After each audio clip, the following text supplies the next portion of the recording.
Hi, my dear friends. In the last two episodes, I gave examples of what it means to be kind to others. In this section of my episodes on personality building, I'm spending a lot of my time on what it means to be building your own personal brand. I reiterate that you want to go for a particular brand of a product because of certain traits associated with that company which makes that product. For example, when you want to go for a television set, you go to a particular company. When you want to buy a cell phone, you go to a particular company. That's because the company has spent a lot of time and resources in building a brand. You are also a product and you have a market value. Your time has a commercial value, your time has an emotional value. So, just like a company is promoting its brand, you are also promoting yourself. A company maintains its credibility by consistently following certain practices. The company not only follows certain practices, it also informs the customers what the company stands for. What are the values? What are the basic fundamental principles on which the business is run? The same thing applies to you. It is not a question of helping a person once. It is a question of your trait, your habit, your character, your uniqueness of helping others.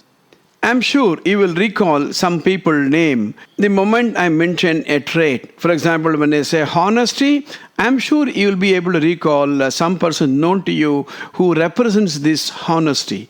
When I say the habit of helping somebody, I'm sure you will be able to recall somebody known to you. In fact, when you repeatedly do a particular act again and again, it becomes a habit and you are driven by certain values. Otherwise, you cannot be consistent. And when you do that, those around you may take you as a role model. In my life, I follow certain principles and values. Some of them I inherited from my parents who were living models for certain values. For example, when it comes to hard work, I recall how my father used to work. When it comes to making a difference in others' life, I take it from my mother. In my school days, I recall a mathematics teacher who is known for helping others. I remember when I was around the 6th or 7th standard, he used to be our role model. He was a very simple person. He was so simple that he will not even wear a chapel. And he used to say that I live just opposite to the school. I don't think I need a chapel. I'm talking about in the 1960s where the roads were much cleaner than what it is today. And repeatedly we used to recommend to him to wear a chapel, which he refused. In fact, I remember in one of the last day of the school, those days we used to celebrate the last day of the school. We used to pool some money and give some sweet packets to friends and teachers and all that. One year we decided to buy a chapel to him and give it to him. But then he refused. He said he's not interested. And so we shelved the idea of buying a shoes for him. During the summer holidays, we friends went to his house, which we used to do once in a way, and we saw a new pair of chapel kept in a glass almirah.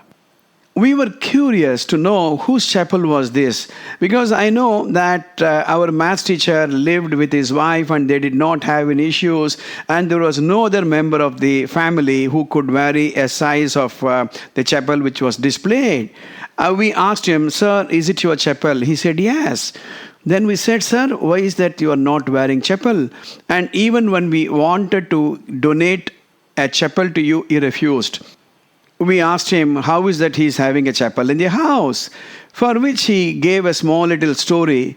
He said there used to be a cobbler at the end of the street who will stitch chapels and give it to some of his friends and customers and collect some money. And our maths teacher wanted to help him offering certain money, and the cobbler refused. "I don't want to take any money from you. If you are interested, I can stitch a shoe for you." After repeatedly trying to give him this money, he decided to reach that money in a different way. He went to the cobbler and ordered for the costliest shoes he can make. And the cobbler made one and gave it to him. He gave the money. He brought the chapel, sealed it, and kept it in the showcase and he said he purchased the shoe to help that cobbler and not to wear the chapel. That is helping others. I cannot find a better example of helping others. One of my mentors used to give a piece of advice to me. He said, Sridharan, every month you help a person, and you should be such a person who will not be able to return this help to you at any point of time. This is unconditional help without expecting anything in return. Great idea, isn't it? See you tomorrow.